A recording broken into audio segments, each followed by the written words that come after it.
7 নং মুক্তলা ইউনিয়ন বিএনপির কর্মী সম্মেলনকে সামনে রেখে গণসংযোগ শেষে এক পর্যায়ে আমি উপস্থিত হয়েছি বাংলাদেশ জাতীয়তাবাদী দল বিএনপি 7 নং মুক্তলা ইউনিয়ন শাখার সাবেক সফল সভাপতি আমার প্রিয় ভাই মুক্তলা ইউনিয়ন বিএনপির প্রাণপুরুষ জনাব আবুল কাশেম সরকার কাশেম ভাইয়ের বাড়িতে।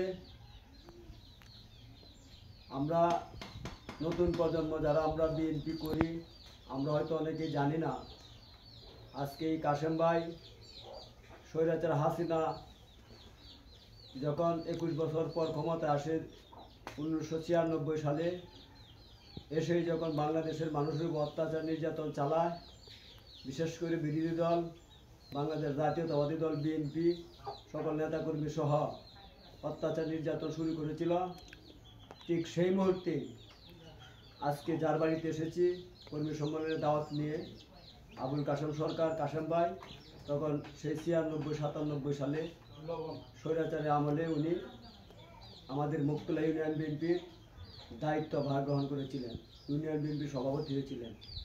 উনি সিনিয়র লোক, ওনার বয়সে অনেকে আমাদের ইউনিয়নে নেই।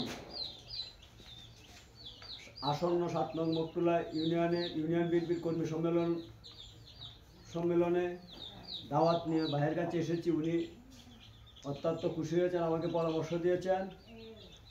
উনি আমার মাধ্যমে আমাদের ঈশ্বরগঞ্জ উপজেলা বিএনপি সংগ্রামী সভাপতি আহ্বায়ক জনতা ইঞ্জিনিয়ার লুৎফুল আহমেদ বাবু ভাই, আমিনুল ইসলাম ভুইয়ামণি ভাই সহ সকল নেতৃবৃন্দকে আমার মাধ্যমে সালাম জানিয়েছেন। উনি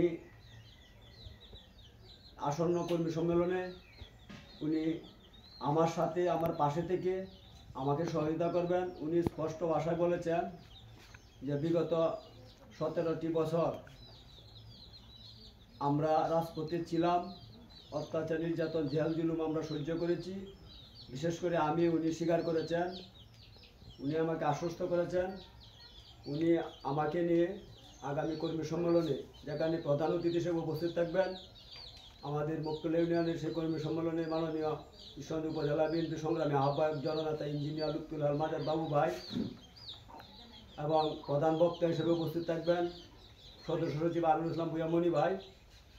উনি আমাদেরকে মিছিল সহকারে এই কর্মী সম্মেলনে আমাকে নিয়ে উনি সেই মিছিলে যাবেন, এবং সময় সুযোগ যদি ওই দিন উনি পায় উনি আমাদের মাননীয় নেতা বাবু ভুইয়ামণি ভাইকে বিগত দিনে আন্দোলন সংগ্রামে কার সক্রিয় ভূমিকা ছিল নিরপেক্ষভাবে উনি বাস্তব চিত্র উপস্থাপন করবেন।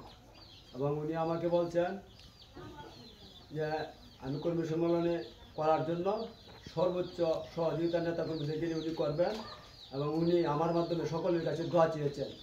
উনি অসুস্থ মানুষ, বয়স্ক মানুষ, আমি ওনার জন্য দোয়া করি, উনিও আমাদের জন্য দোয়া করবেন, এবং ইনশাল্লাহ ওনার শরীর স্বাস্থ্য ভালো থাকলে উনি আমাদেরকে নিয়ে আমাদের সেই কর্মী সম্মেলন যে জায়গায় হবে আমাদের নেতৃবৃন্দ যে স্পট দিবেন সেই স্পটে আমাকে নিয়ে ইনশাল্লাহ উনি যাবেন, সকলকে নিয়ে উনি যাবেন।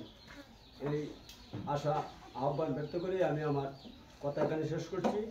পরিশেষে আমি আমার সাবেক বিএনপি সভাপতি আবুল কাশেম সরকার কাশেম ভাইয়ের সুস্বাস্থ্য ও দীর্ঘায়ু কামনা করছি, এবং সকলে বাংলাদেশ জাতীয়তাবাদী দল যারা অত্যাচার নির্যাতনের শিকার হয়েছিলেন তারা যেন আমাদের এই কর্মী সম্মেলনে দল বল নিয়ে মিছিল সহকারে নিয়ে যেন জানা দিতে পারে। আমরা বিগত দিনেও ছিলাম, এখনও আছি, ভবিষ্যতে থাকবো ইনশাল্লাহ। ধন্যবাদ।